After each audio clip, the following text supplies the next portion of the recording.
Ya, baik. Assalamualaikum warahmatullahi wabarakatuh. Perkenalkan, nama saya Fadel Maulana.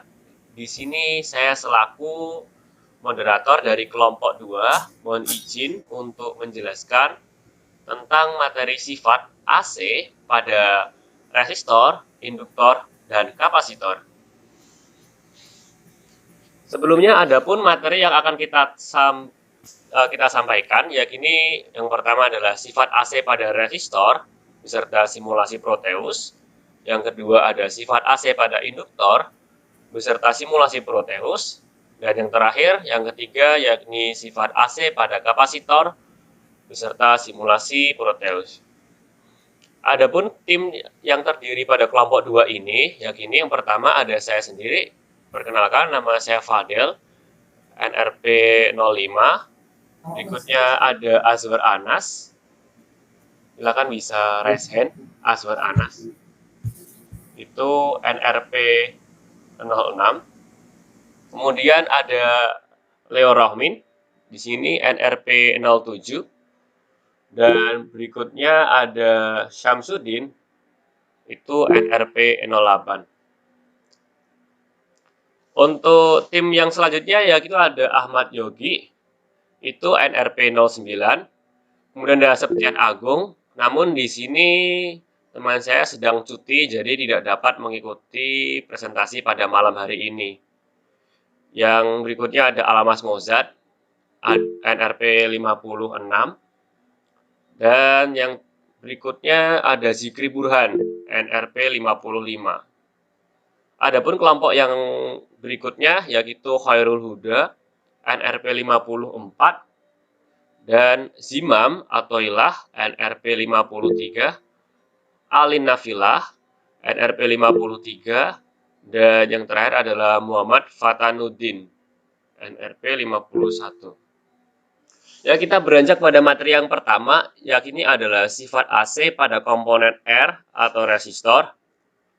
Yakni sifat dasar AC, yakni resistansi atau impedansi. Resistansi adalah ukuran resistivitas atau hambatan yang ditawarkan oleh resistor terhadap arus listrik AC. Tegangan AC, resistor tidak menyebabkan perubahan fase antara tegangan dan arus. Arus AC yaitu adalah arus yang mengalir melalui resistor dalam rangkaian AC bergantung pada tegangan AC yang ditetapkan dan resistansi komponen. Rumusnya yakni I sama dengan V dibagi R. Lalu selanjutnya akan saya jelaskan yaitu pada sifat dasar AC. Yang keempat ada daya aktif. Daya aktif yang dikonsumsi oleh resistor dalam rangkaian AC dapat dihitung menggunakan rumus P sama dengan I kuadrat kali R, di mana P adalah daya aktif dalam watt, I adalah arus dalam ampere atau simbolnya A, dan R adalah resistansi dalam ohm. Daya aktif diubah menjadi panas oleh resistor.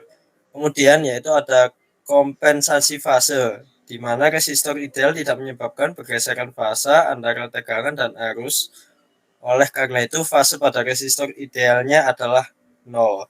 Lalu ada kesimpulannya yaitu resistor pada dasarnya adalah komponen pasif dan tidak dapat memanipulasi atau mengubah bentuk sinyal AC seperti komponen aktif seperti kapasitor dan induktor.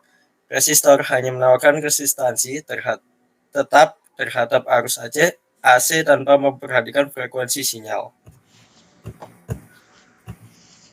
Baik, untuk simulasi dapat dilihat dari sini. Ini adalah merupakan rangkaian dari pemberian sinyal AC 10 peak pada resistor. Pada kini kita akan menggunakan SIN dengan device seperti ini dengan amplitude 5 volt dan frekuensi yang kita gunakan adalah 50 Hz. Pada simulasi ini kita akan simulasikan dengan, dan ini hasilnya yang kita akan dapatkan, bahwa pada titik puncak pada amplitude tidak akan memiliki perubahan dan akan memiliki nilai tetap pada 5 volt. Kemudian juga pada nilai terendah juga akan terdapat pada nilai pada 5 volt. Sehingga pada 10C ini pemberian resistor pada tegangan 10 peak to peak tidak merubah pada nilai output dari tegangan yang diberikan.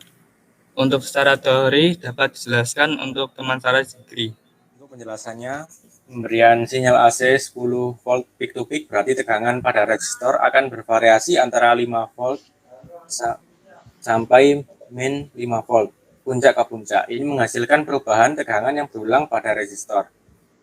Resistansi suatu resistor akan konstan terhadap frekuensi. Dalam resistor ideal tanpa komponen induktif atau kapasitif, resistansi tetap tidak akan bergantung pada frekuensi sinyal AC. Baik, saya akan menjelaskan bagaimana sifat AC pada komponen L atau induktor. Yang pertama itu ada reaktansi induktif atau XL. Reaktansi induktif merupakan impedansi yang terjadi pada induktor sebagai respon terhadap arus AC. Reaktansi induktif ini dinyatakan dalam satuan ohm dan bergantung pada frekuensi AC serta nilai induktansi induktor. Semakin tinggi frekuensi, maka semakin tinggi juga reaktansi induktifnya.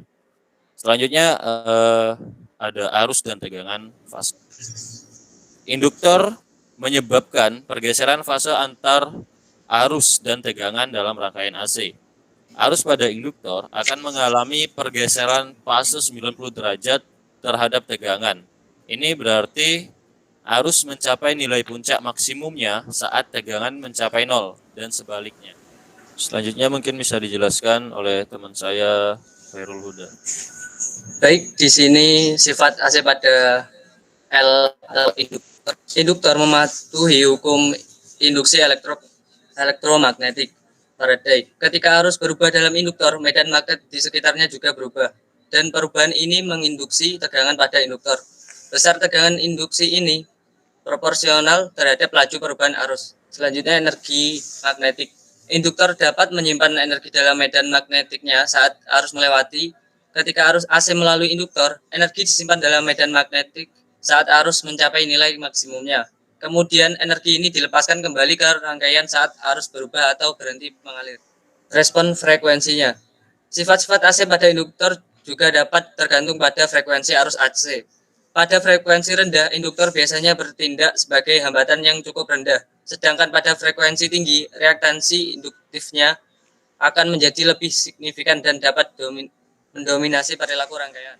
Selanjutnya mungkin simulasi Proteus yang akan disimulasikan oleh teman saya. Oke, di sini saya akan mensimulasikan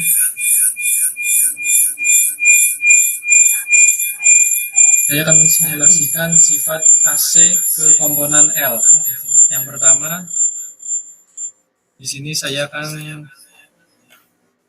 membuktikan sifat AC bahwa induktor memengaruhi besar gelombang dari rangkaian AC. Langsung saja saya simulasikan.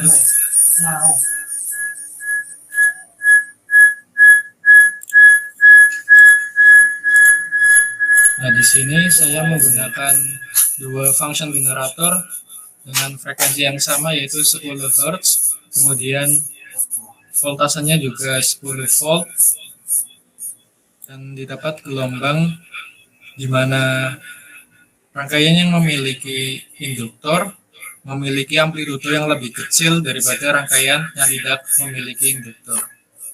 Nah, di sini rangkaian yang memiliki induktor memiliki nilai voltase sebesar 6,99 kali 10 pangkat minus 9, dan rangkaian yang tidak memiliki induktor memiliki voltase sebesar minus 3,88 kali 10 pangkat 11. Untuk sifat berikutnya mungkin bisa dipresentasikan oleh teman saya Samsudin Putra. Mohon izin untuk melanjutkan pembuktian dari sine wave ke induktor dengan sumber tegangan sine wave-nya itu di 10 VPP atau peak to peak voltage. Jadi untuk 10 VPP itu puncak sinyalnya itu ada di plus 5 volt sama negatif 5 volt. Jadi secara teorinya dulu ya, mengacu pada teori sebelumnya yang sudah disampaikan oleh teman saya Leo dan Huda, bahwa pembuktian di induktor dengan sine wave itu tergantung, nilai hambatannya tergantung pada frekuensi yang diberikan dari sumber tegangannya. Jika frekuensi rendah, induktor tidak akan menghambat sinyal AC tersebut. Tapi jika ada frekuensi yang tinggi, nilai impedansi atau nilai reaktansi lah dari induktor itu akan semakin besar. Pengaruhnya akan menghambat atau menurunkan tegangan dari sumber tersebut. Oke, ini rangkaian yang telah saya buat. Jadi untuk sumber tegangannya saya beri amplitudenya 5 VP atau 5 voltage peak. Jadi nanti ini akan atau sama dengan 10 VPP. Dan frekuensinya saya beri yang kecil dulu yaitu 50 Hz. Secara teori nanti tidak akan ada penurunan tegangan sama sekali di sumbernya, di outputnya. Jadi saya menggunakan satu osiloskop channel A untuk menampilkan sumbernya dan channel B untuk output dari induktor.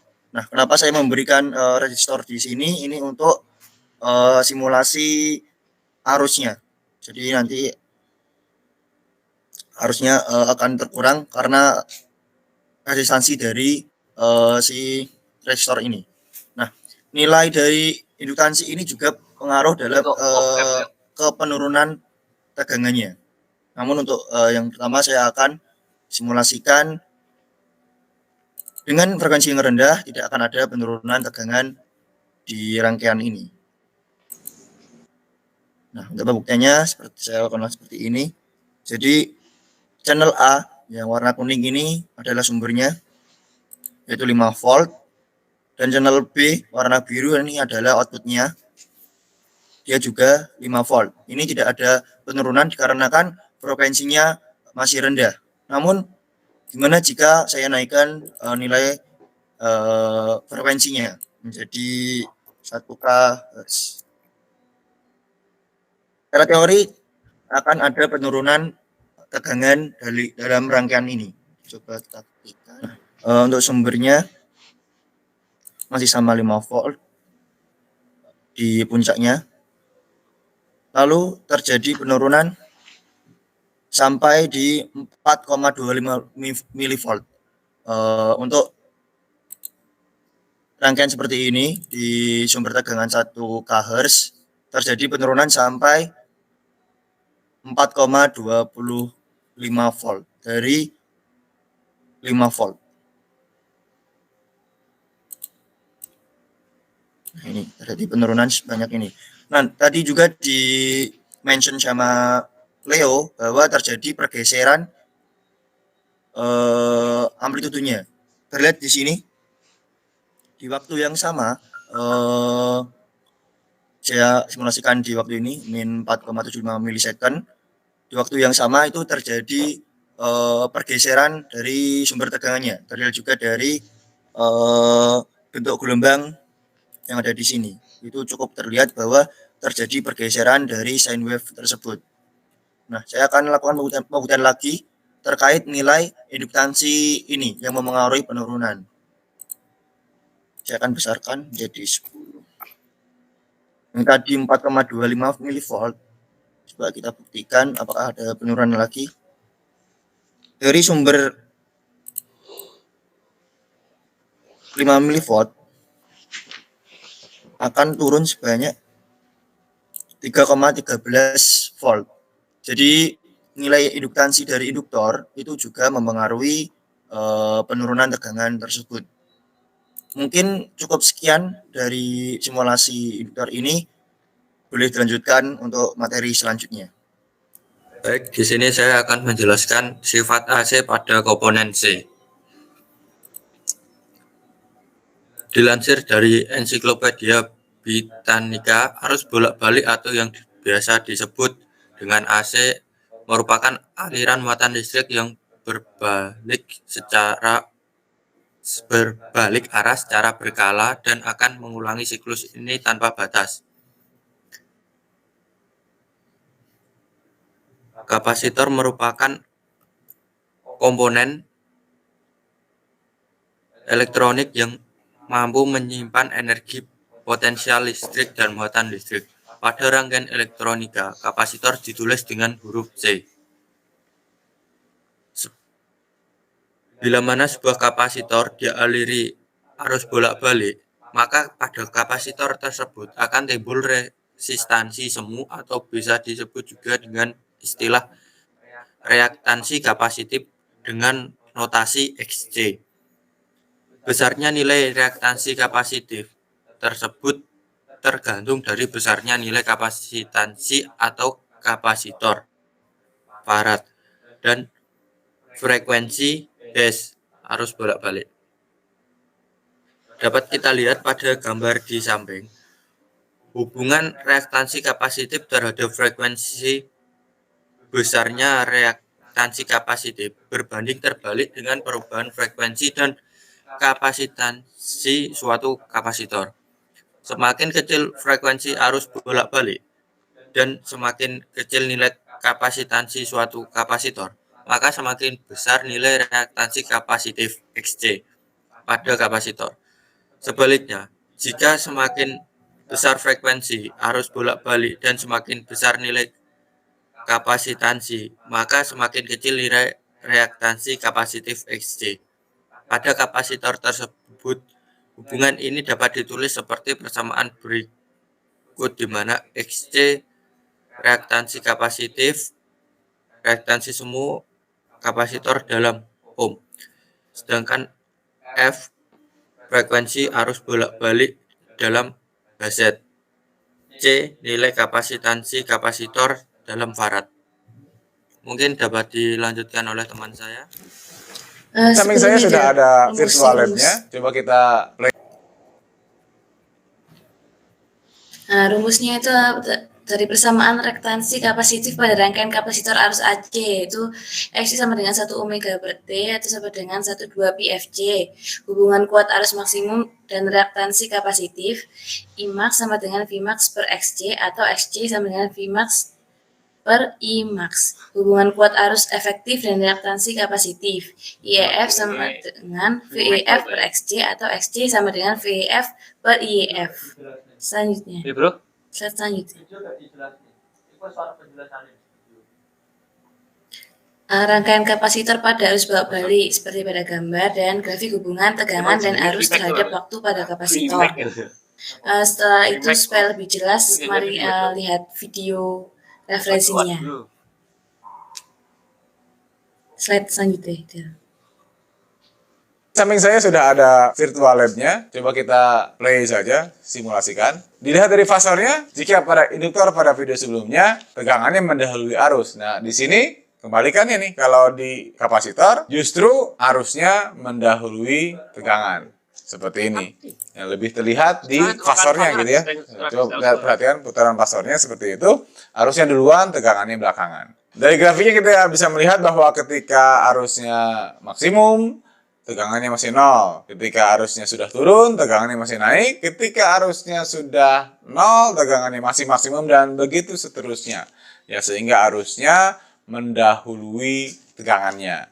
Oke, karena begitu, bagaimana penjelasan matematiknya? Oke, kita sekarang lihat bahwa arus itu adalah dq dt.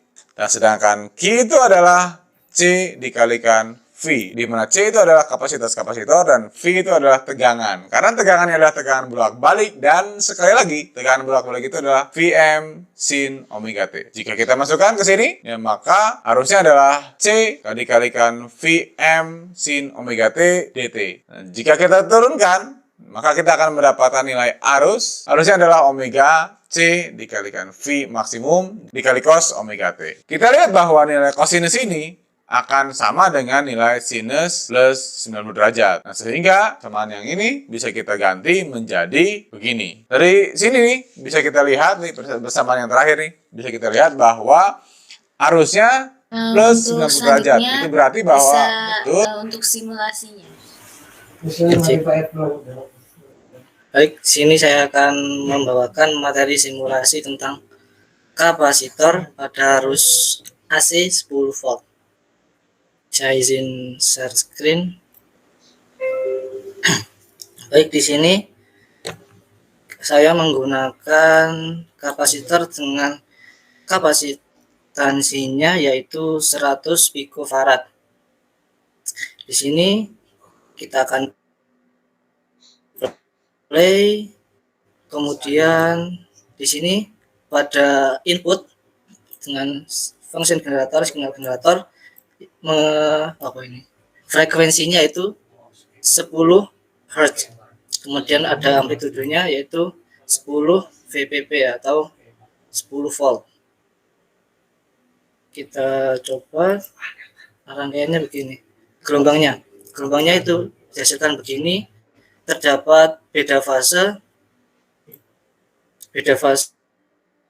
antara gelombang input yang biru ini yang tidak ada kapasitor, dan pada yang ada kapasitor terdapat pergeseran fase, di mana ada beberapa milisecond kebedaannya. Kemudian untuk amplitudenya di sini pada rangkaian tanpa kapasitor yaitu 2,5 volt, pada rangkaian kapasitor terdapat 1,15 volt. Di sini membuktikan bahwa sifat kapasitor itu juga memiliki reaktansi kapasitif. Untuk saya cukup. Ya, baik. Terima kasih untuk pemaparannya, teman-teman. Sekian presentasi dari kelompok 2. Apabila ada yang kurang, mohon maaf, dan sampai jumpa pada presentasi besok. Terima kasih. Assalamualaikum.